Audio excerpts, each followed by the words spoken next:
Olá, sejam bem-vindos a mais um episódio do nosso diálogo sobre mil e uma coisas.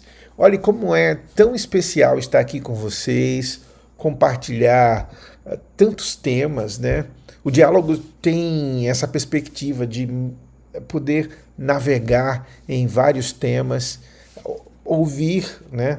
Captar a dúvida de vocês,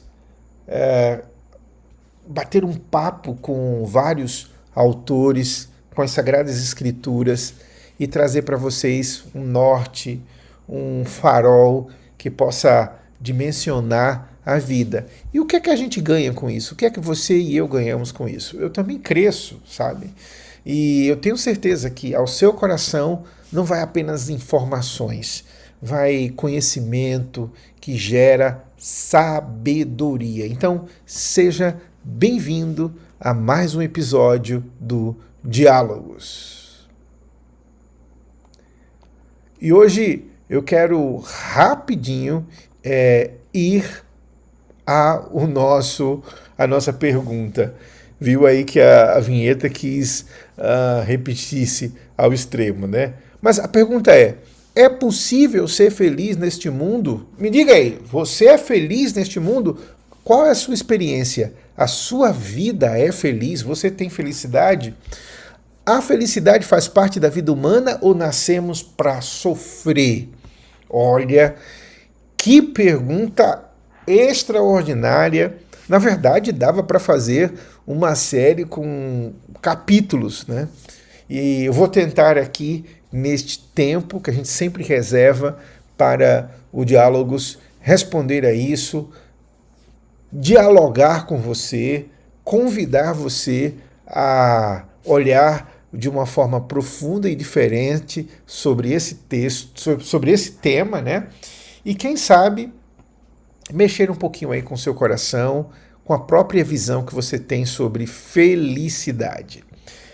E aí, como sempre, a gente indica alguns livros, algumas fontes dessa pesquisa, e não tem como fugir do Santo Agostinho, né? Eu trago aqui a indicação de duas reflexões importantes para orientar a felicidade, isso mesmo, uma vida feliz. O Santo Agostinho tem o Sermão do Senhor na Montanha, né, o Sermão do Monte, onde ele faz ali reflexões, e principalmente quando chega ali na parte das bem-aventuranças. E temos também o Sobre a Vida Feliz, que é um diálogo filosófico que o Agostinho faz com seus alunos, e entre eles ali Mônica, Santa Mônica, antes de morrer, ela participa deste diálogo com Santo Agostinho. Então, vale a pena caminhar nestas fontes. Um outro livro, uma outra fonte profundamente importante, né, é indispensável para quem quer refletir sobre felicidade, é a Ética a Nicômaco. Ética a Nicômaco, né? São direcionamentos que o Aristóteles traz para o seu sobrinho. Então, vale a pena também. Essa edição, inclusive, da Vozes, é uma das melhores que temos aqui no Brasil. Ética a Nicômaco. E aí, para fechar as nossas indicações, tem aí um livro extraordinário do Darin McMahon, né? Esse livro vai trazer verdadeiramente uma história do pensamento sobre a felicidade dentro do mundo ocidental, né? Ele começa ali com os gregos, indo até basicamente a modernidade, e vale a pena ler, entender o que vários pensadores, filósofos, religiosos disseram sobre a felicidade. Mas esse último aqui, A Felicidade Humana, do filósofo espanhol Julián Marías, olha, é algo tremendo. Eu tenho aqui a minha edição antigona, né, ainda da livraria Duas Cidades, uma editora ali da década de 60, 70. E olha, eu encontrei num sebo há uns 10 anos, e esse livro é um livro que não sai da minha meditação, da minha leitura constante. É uma edição nova aí da Cultor de Livros, vale a pena. Mas vamos lá, vamos começar como a gente sempre faz. Etimologia da palavra. Etimologia é o sentido da palavra, é aquilo que a palavra quer dizer, ou a sua origem, basicamente, o que é que ela norteava as pessoas. E a gente trouxe aqui 3 exemplos, um hebraico, 2 outros ali da língua grega.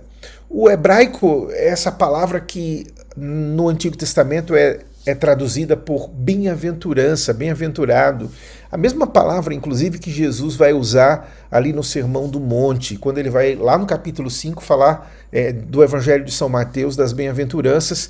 E fica aí, porque você vai entender quão rico é a dimensão que Jesus traz, a riqueza da dimensão das bem-aventuranças no pensamento do nosso Senhor Jesus, no ensino do nosso Senhor Jesus.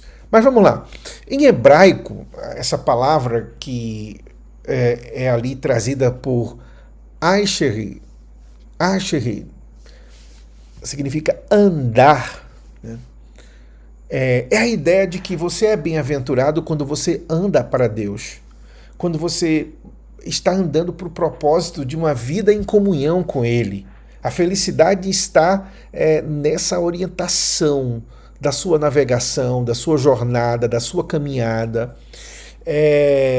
Não apenas o caminho, mas o norte desse caminho.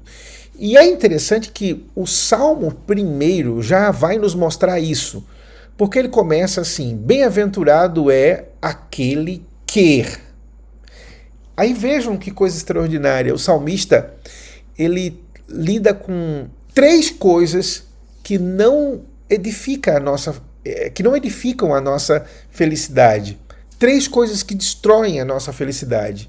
E a gente poderia chamar dos 3 não andar, dos 3 não movimentos que devemos fazer para sermos felizes. Então, 3 coisas que não deveríamos fazer para sermos felizes.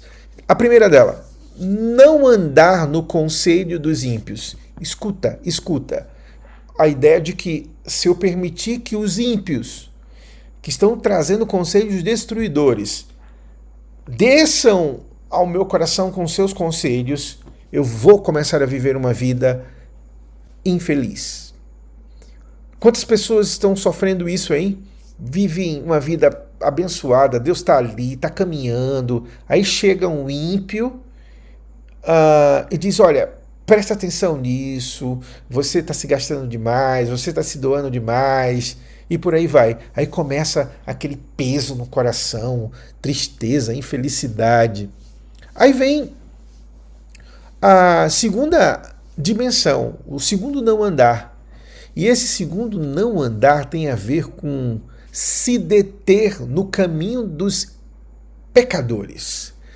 Olha, se o primeiro tem a ver com ouvir, o segundo tem a ver com juntar-se a um grupo, se deter naquele grupo. E que grupo é esse? O grupo dos pecadores, o grupo daqueles que estão de costas para o divino, para Deus, para as coisas que transcendem. E aí, olha, se em primeiro lugar eu ouço, segundo lugar eu paraliso e me detenho aquele grupo, no terceiro lugar eu me sento e comungo na roda dos escarnecedores. Qual a consequência disso? Para o salmista, uma vida infeliz, uma vida que vai viver amargura, reclamações, que vai desconectar de Deus. Aí ele diz assim: agora, quer ser feliz? Tenha o seu prazer na lei do Senhor. Tenha satisfação na lei do Senhor. Alegre-se na lei do Senhor. Nela, medite de dia e de noite. Olha que sentido a essa palavra bem-aventurado. Bem-aventurado é aquele que tem prazer na lei do Senhor. Feliz é aquele que tem prazer na lei do Senhor e que medita nela de dia e de noite. Meditar aqui tem o sentido de ruminar. É como o boi que põe o capim para a boca e fica ali mastigando até que ele se derreta, até que ele se... E então ele consome. Vejam, a ideia é essa. Medite, rumine a lei do Senhor, a palavra do Senhor, aquilo que Deus está trazendo ao seu coração e consuma isso, você vai ser feliz. As duas outras palavras que eu quero dar destaque, uma é bem trabalhada por Platão e a outra por Aristóteles, e tem sentido complementares, mas são bem, ao mesmo tempo bem particulares. A primeira palavra é bem usada por Platão, é Makarios, que seria o equivalente a essa palavra hebraica. Poderia ser traduzida por bem-aventurado, né? Feliz, no sentido de bem-aventurança.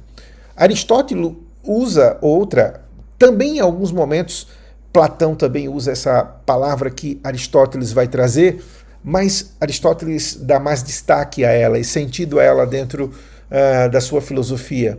Ele vai usar a palavra eudaimon, né, para o sentido de feliz. E essa palavra é a junção de duas outras, que significa ali bom, né? Daimon, que seria um espírito, uma força interior ou exterior, o sentido de algo bom que te orienta, que te move, que te impulsiona, né? Então, olha só que coisa extraordinária. As duas palavras têm o sentido de, a primeira, um dom que você recebe, a segunda, algo interior ou exterior, bom, que te move.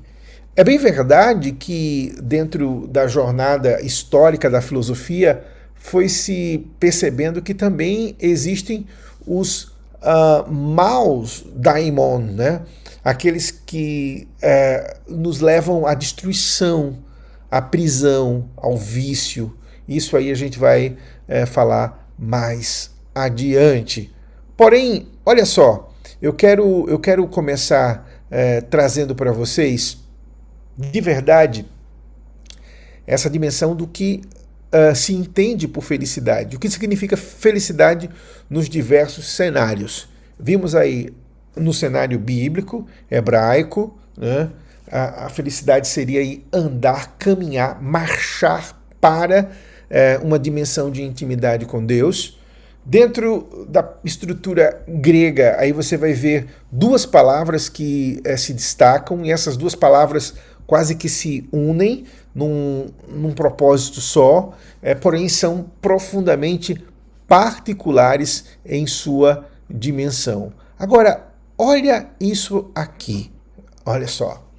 O McMahon inicia falando sobre a felicidade, sabedoria antiga e a tragédia grega.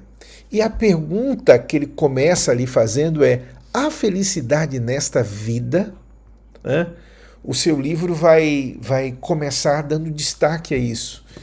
E é interessante que ele vai lidar ali com a história do sábio grego Solon e os trágicos, né, os poetas trágicos da tragédia grega. E ele vai resumir ali dizendo que tanto para a sabedoria antiga, primária dos gregos, ali nos sete sábios, quanto nos poetas trágicos, a ideia de felicidade é que ela está no fim da vida. Ela está justamente quando a vida se completa na morte. Nós não podemos dizer que somos felizes na caminhada, porque você não sabe o que vai acontecer amanhã, você não sabe o que o destino, você não sabe o que o amanhã vai trazer. E ele começa, né, contando a jornada de um grande governador que chega e coloca que é o homem mais feliz do mundo. naquele momento, né? E olha só o que Solon vai dizer. Não, você não é. Você não é. Ele vai abalar aquela certeza, porque você não sabe o que vai acontecer no final da sua vida. E este rei, ele simplesmente perde tudo, né, numa batalha, está prestes a morrer e só ali entende que depende dos deuses, depende do divino, né? Depende, na verdade, da intervenção, né? Da jornada do destino. E aí, esse rei é o Creso, o escritor uma história da filosofia vai nos propor que as peças das tragédias gregas também vai lidar com isso. Você não sabe o que vai vir no próximo capítulo. De repente, uma pessoa que está muito feliz, vem uma tragédia, vem um enigma, por mais que ela fuja do seu destino, o destino chega e a consome, e a destrói. E ela só pode então entender se a felicidade é no fim. Né? O meio da história é complicada para ela entender se é ou não feliz. Confesso a vocês que, principalmente no aspecto da tragédia grega, eu tenho uma outra dimensão, um outro olhar, mas isso fica para um próximo capítulo, um próximo episódio. Agora, quando a gente vai para os conselhos de Aristóteles em relação à felicidade, quando Aristóteles coloca que a felicidade tem a ver com esse sentido da palavra que a gente ali viu como ponto de partida, eudaimon, né? Ele diz assim que essa felicidade é uma postura de buscar a virtude, é uma postura do eu, é uma postura do ser humano.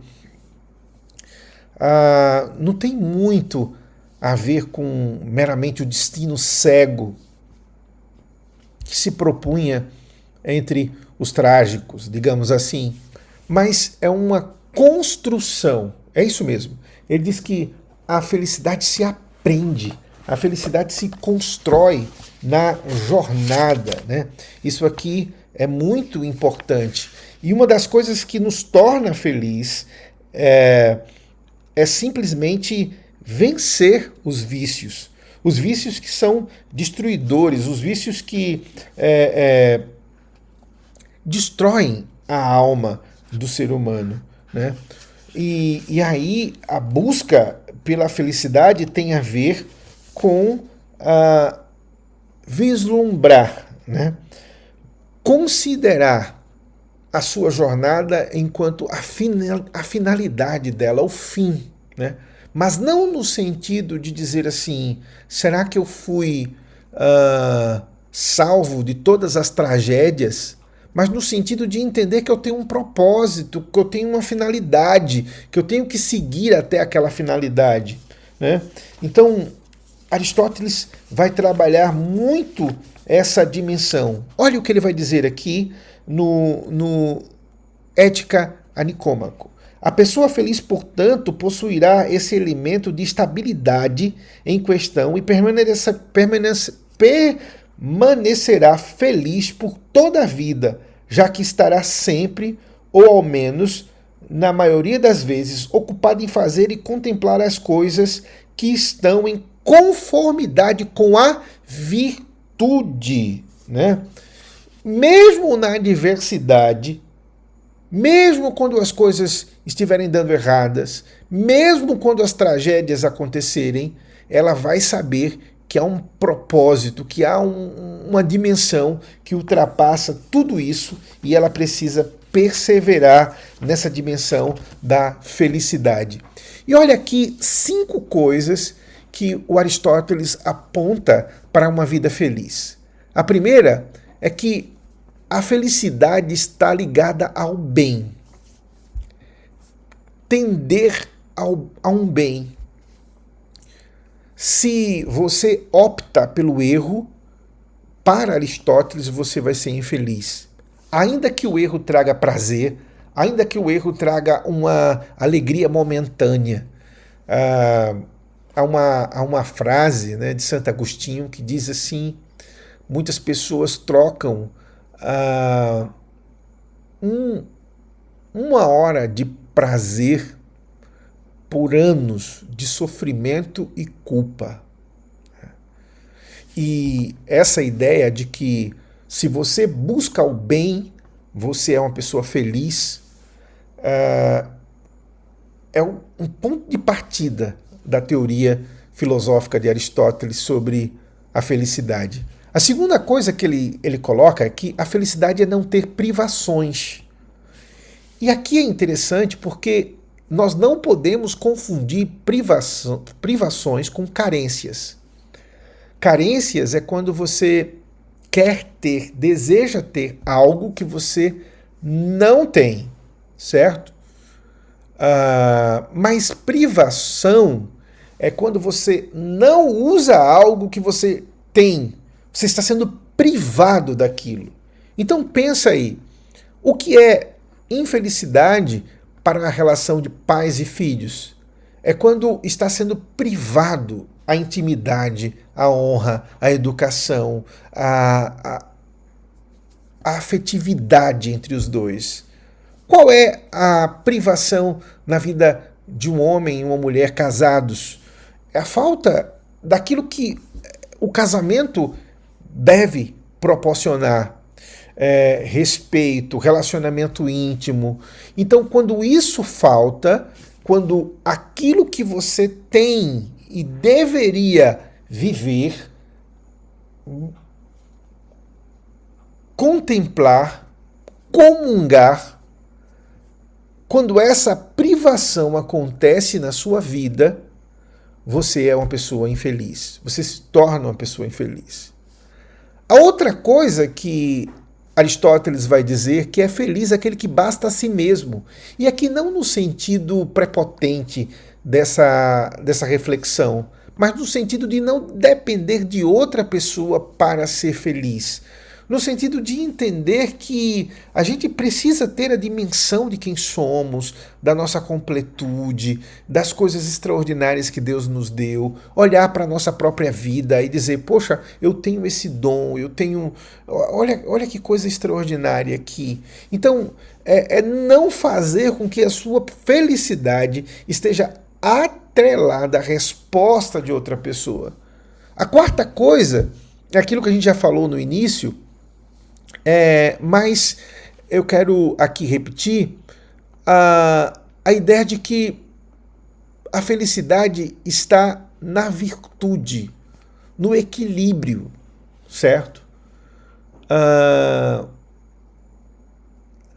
Não ir para os extremos, não ir nem para o extremo, digamos assim, a felicidade é ter um equilíbrio na alimentação, nem ir para o extremo da anorexia, nem ir para o extremo do vício excessivo em comida e obesidade. É sempre buscar o equilíbrio, que ele vai chamar de virtude. E por último, a felicidade está no que é durável. Ele vai colocar que a vida é feita por coisas que mudam, que passam, que são momentâneas, que são palhas que se espalham, mas há coisas que são duráveis. E essas coisas duráveis são as coisas que nos fazem felizes. Nós precisamos descobrir o que é isso que é durável. Nós precisamos entender o que é isso que é essencial, que não passa, que está ali e que pode e tem o poder de nos tornar felizes, sabe?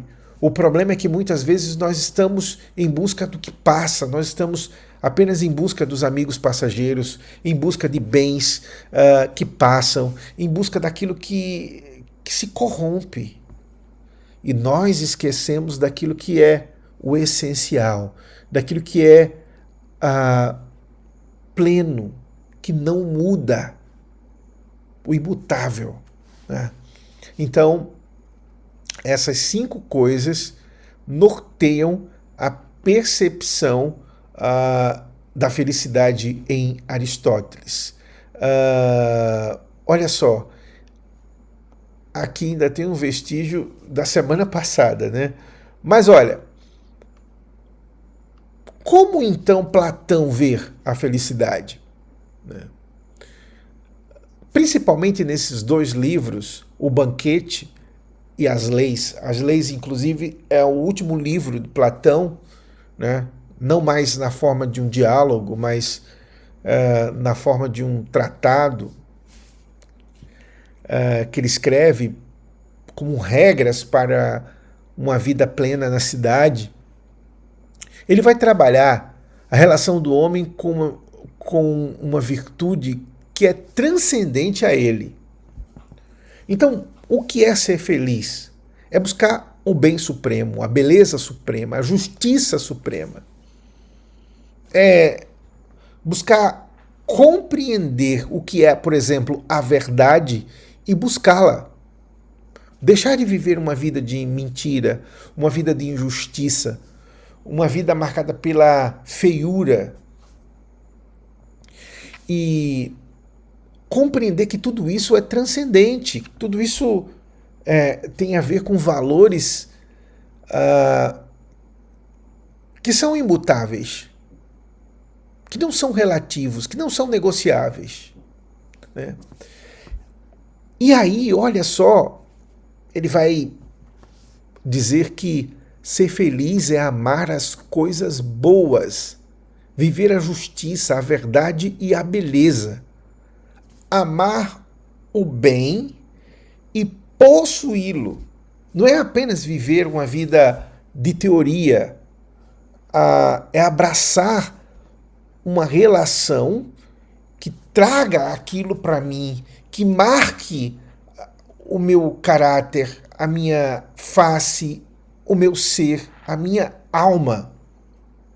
É me relacionar com o que é belo, bom e verdadeiro e me tornar aquilo que eu estou me relacionando, que eu estou amando. Quebrar a aparência e ser. Isso me tornará feliz. Tanto Aristóteles quanto Platão, eles vão dizer que possuir, acumular, não tem nada a ver com a felicidade. Ao contrário, às vezes o acúmulo traz muito mais tragédias, muito mais dores do que felicidades, né? Mas, olha, saber de verdade lidar com o que possuímos é algo extraordinário. E entendermos que se o que possuímos é mal, a nossa vida será uma dor, será infeliz. Infeliz. A percepção que Platão trará para nós é que a felicidade é conhecer o bem supremo, internalizá-lo e ser transformado por esse conhecimento e buscar aí a virtude. Um conhecimento que transforma. Que coisa bela isso aí, hein? Aí vem Santo Agostinho. E Santo Agostinho diz algo extraordinário. Primeiro, é feliz aquele que tem o que deseja. Ponto de partida. Se você deseja aquilo que você não pode possuir, você será infeliz. Então, deseje o que você pode possuir. Isso me faz lembrar um salmo, quando o salmista diz assim: hoje vem e deleita-te no teu Senhor, e ele te considerar o desejo do teu coração. É interessante porque o salmista está nos convidando a uma intimidade com Deus para que Deus aquiete, transforme o nosso coração e a partir daí saibamos desejar o que é bom. E é a segunda perspectiva do que vai dizer Santo Agostinho. Feliz é aquele que deseja o bem. Aquele que deseja o mal, e você vai ver aqui que ele vai repetir de uma forma muito sistemática Platão. Não adianta você querer ser feliz e comungar com o mal. Não adianta você querer ser feliz e dentro da dimensão cristã comungar o pecado. O próprio Santo Agostinho, eu vou repetir, ele vai dizer que quando nós comungamos com 1 minuto de pecado, com 1 hora de pecado, a gente transforma a nossa vida num inferno existencial. A gente vai conviver com anos de culpa, principalmente se não entendermos a dimensão da graça e do perdão de Deus. A terceira coisa que há um destaque em Santo Agostinho é que o que é para ser amado nos torna feliz. O que é para ser usado é útil para crescermos. Então, nós precisamos entender o que verdadeiramente nós devemos amar. E o que é para uso? Qual é o grande problema do nosso tempo? Nós transformamos aquilo que deve ser para uso em coisas que amamos. Nós amamos o nosso carro, nós amamos a nossa casa, nós amamos o nosso cachorro, nós amamos coisas que estão ali para serem usadas, úteis para o crescimento. A gente, óbvio, tem um afeto pelo nosso pet, por uma cadeira que a gente comprou, por um quadro que a gente tem, que tem um destaque, que tem um valor, mas nós não podemos amar essas coisas. Agora, precisamos amar as pessoas. Precisamos amar a Deus. Sabe? E quando amamos de verdade as pessoas que devem ser amadas, aquilo que deve ser amado, somos felizes. Então nós precisamos, para acabar com a infelicidade, primeiramente distinguir o que é para ser amado e o que é útil, o que é para ser usado. Nós estamos invertendo isso, estamos usando pessoas e amando coisas, e essa será sempre uma vida infeliz. Por último, olha o que Santo Agostinho vai dizer: só em Cristo encontramos, o autor aqui um ser, encontramos a felicidade que ultrapassa o que perece. Só em Cristo encontramos a felicidade que ultrapassa o que perece. Cristo é o único que pode preencher o vazio do nosso coração. Ponha o que for nesse vazio e ele continuará vazio, porque esse vazio do nosso coração é do tamanho de Cristo, é do tamanho de Deus.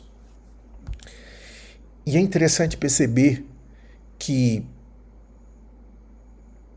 só há uma água que mata a sede da alma.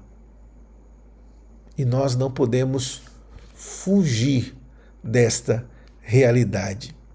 Então, nós já falamos aqui as tragédias e a infelicidade, essa ideia de que fomos feitos para o sofrimento e somente o fim da nossa vida pode trazer alguma informação se fomos ou não felizes. Falamos aqui sobre os conselhos de Aristóteles sobre a felicidade, o que levar em conta para ser feliz. Né? Depois nós tratamos Platão e Santo Agostinho, né? sobre o segredo da bem-aventurança. E aí, a gente está indo já para o final dessa nossa jornada. Eu quero lembrar a você, olha só, primeiro, a gente partiu da ideia de que os bem-aventurados, os felizes, são aqueles que andam para uma dimensão com o sagrado. Quem sabe por isso tanto vazio em nosso tempo, materialista, agnóstico, sem dimensão de transcendente. Depois nós vimos que essa bem-aventurança tem a ver com um dom. Platão diz que ela está mais ligada à ideia de um dom do que de uma conquista. Quando ele fala do seu conceito de felicidade.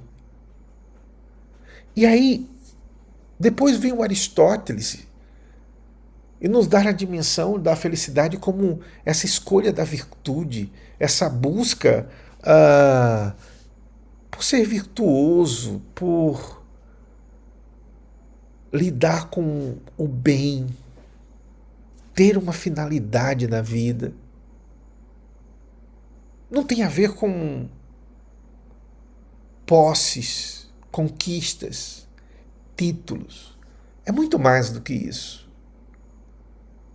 Aí vem Santo Agostinho e fecha essa jornada falando-nos de amar corretamente. Amar corretamente nos torna felizes. Se fizermos das pessoas coisas que nós iremos usá-las, ou até mesmo nos permitir ser coisas para sermos usados por outras pessoas, nós nos perderemos, pereceremos. Mas, a partir do momento que a gente ama o que é para ser amado e usa o que é para ser usado, entendendo que esses utensílios nos ajudarão a crescer, mas nunca vão preencher a necessidade de relacionamento.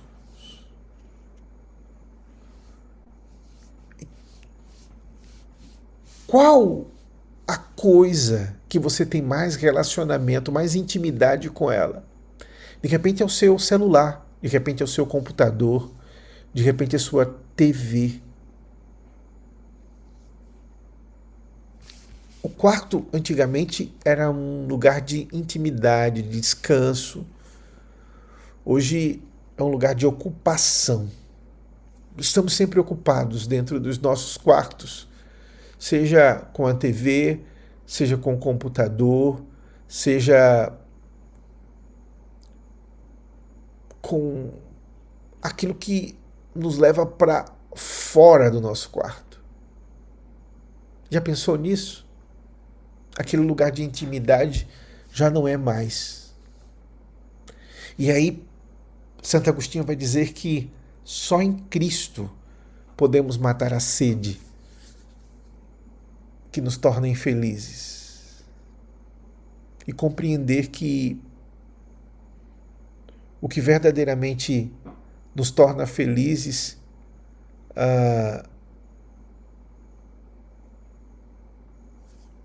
é eterno, é imutável, não perece. Mas eu quero encerrar esse vídeo, esse episódio do Diálogos de hoje, de uma forma bem audaciosa. E eu quero dizer para vocês que é um futuro livro que estamos a escrever e vamos lançar, quem sabe no primeiro semestre do ano que vem. A escada da bem-aventurança. Como alcançamos esse dom da bem-aventurança? É meio paradoxal, né? Porque dom é dádiva, a gente não alcança, a gente recebe. Mas há coisas na vida que nós recebemos e a destruímos, não nos tornamos. Não permitimos que ela nos molde, que ela nos forge. Sabe, quantos presentes que você recebeu e jogou fora, quantas dádivas que você recebeu e não agradeceu, quantos amores que te foram ofertados e você não se abriu. E eu quero refletir um pouco com você sobre essa escala, o sermão do monte e os degraus para uma vida feliz. Baseado ali nos primeiros versos do Evangelho de São Mateus, capítulo 5. Anote aí, primeiro degrau, pobreza. E é interessante que para cada degrau há uma recompensa, uma promessa. E esse primeiro degrau, pobreza, não tem a ver com pobreza econômica, não tem a ver com pobreza social, tem a ver com pobreza espiritual, da alma. Tem a ver com aquelas pessoas que sabem que não podem possuir nada porque tudo é dádiva, tudo é um empréstimo. Sim, você pode até ter riquezas, mas você se ilude se acreditar que as possui. Elas são empréstimos.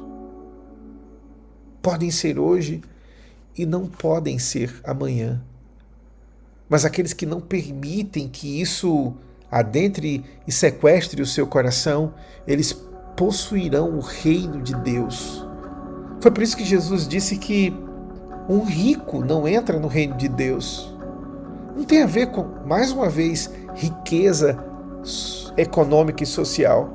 Tem a ver com a soberba, aquele que acredita que o seu dinheiro, que suas posses, é o que salva a sua vida, é o que responde a sua vida.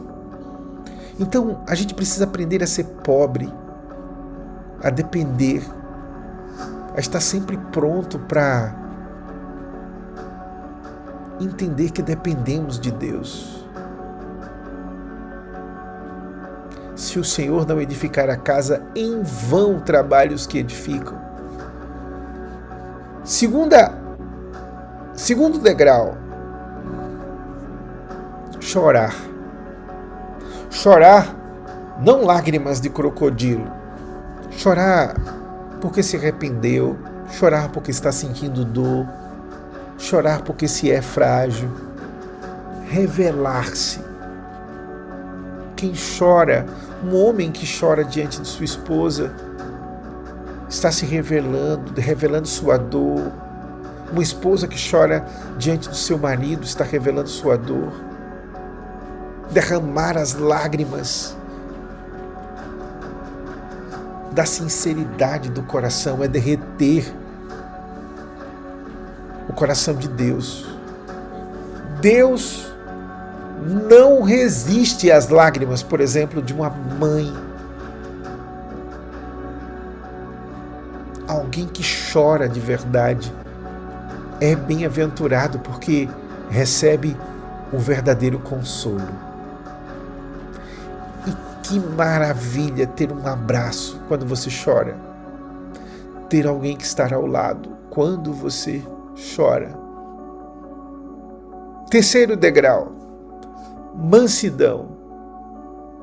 Ser manso. Abrir mão da violência, do querer que as coisas aconteçam do seu jeito, de querer conquistar o reino ou a terra pela espada. Jesus disse a Pedro: quem usar espada será ferido pela espada. Mas olha a promessa aos mansos: vocês herdarão a terra. Mais um degrau para a felicidade.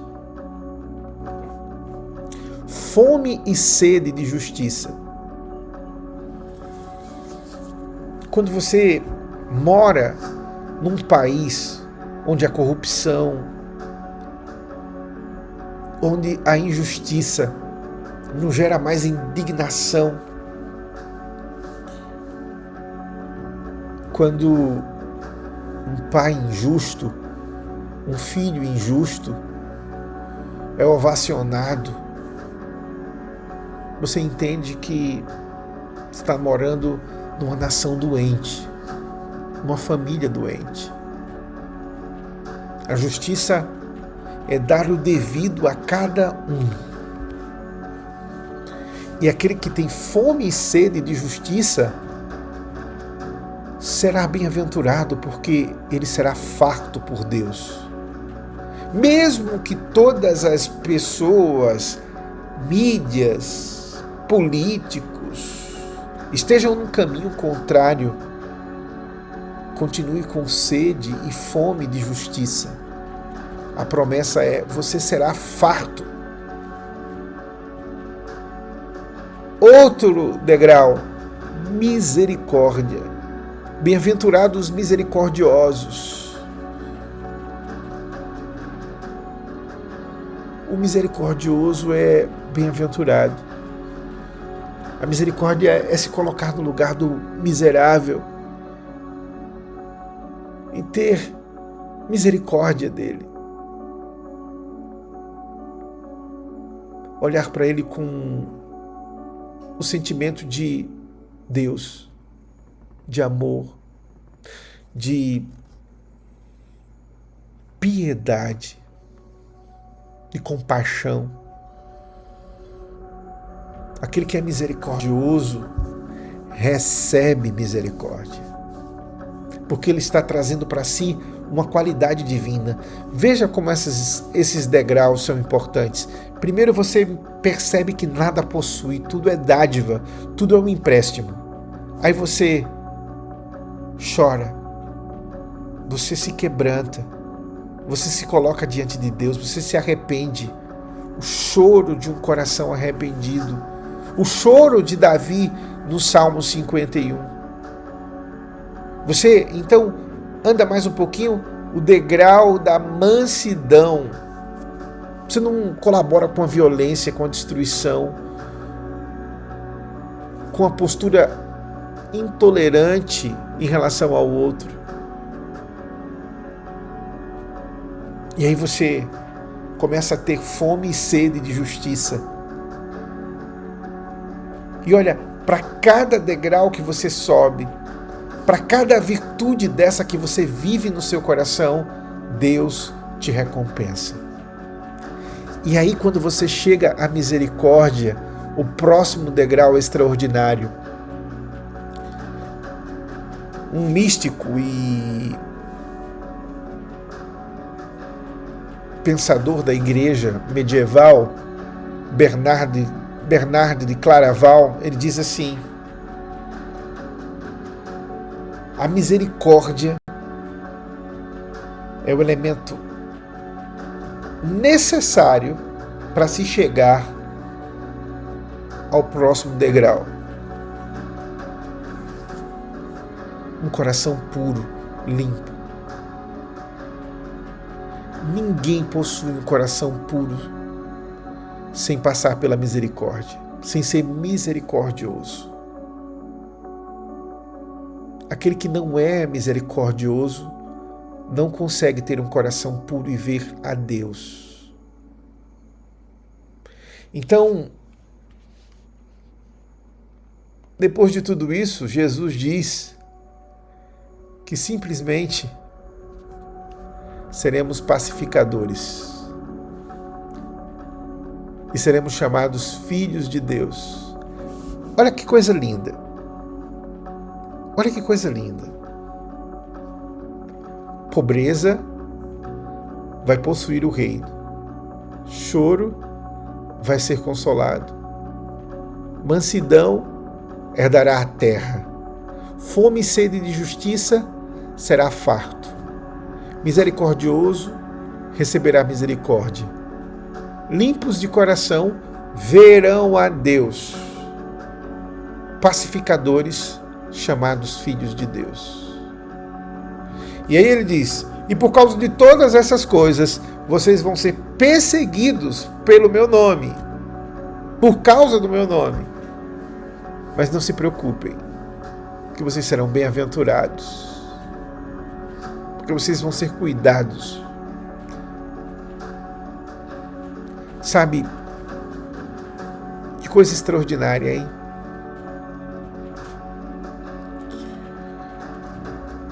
Muitos acreditam que sua felicidade está em suas conquistas, em suas posses, está em sua saúde, ou até mesmo em seus relacionamentos.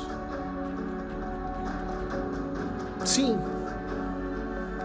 Primeiro precisamos ordenar essas coisas no nosso coração. Se temos saúde, se temos posses, isso é bom. Principalmente se veio de um trabalho digno, de uma fonte digna. Se não veio, isso já é um inferno. Você pode morar na melhor mansão, mas se ela é fruto de corrupção, preste atenção, ela é o seu inferno particular.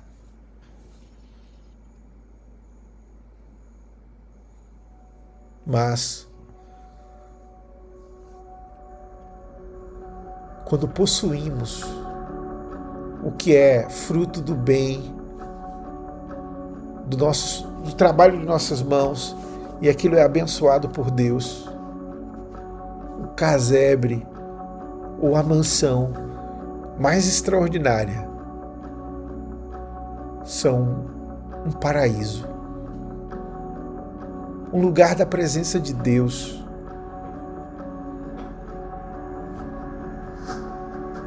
E a felicidade está em entender que amamos as coisas, as pessoas certas, que amamos aquilo que verdadeiramente deveríamos amar, que permanecer na grandeza dessa fórmula da felicidade, crescer juntos, suportar os invernos, as primaveras, os verões, os outonos.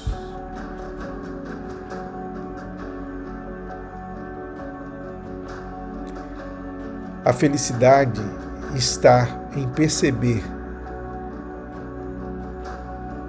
que ela não tem a ver com ter, mas com ser. Ser diante de Deus. Até o próximo episódio do Diálogo.